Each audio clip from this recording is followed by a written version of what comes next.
بعدی. خب شما جناب آقای؟ من آقا نیستم. خب خانومه؟ من نه زنم نه مرد. یعنی چی؟ الو خدایا شما یه همچین چیزی آفریدی؟ نه میگه نه مردم نه زن. باش خدا هم در جریان نبود.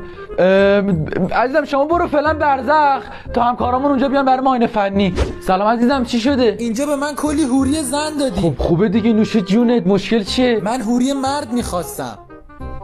یعنی چی اسی؟ قربان فکر کنم رو زمین یک کشوری هست رنگ پرچمشون رنگین کمونه. آقا نمیشه که شما خودت مردی. بابا چرا نمیشه؟ الان همه رفیقای من جهنم دارن حال میکنن. سلام جانم. آقا ببخشید من 2 مرد میخوام 2 زن.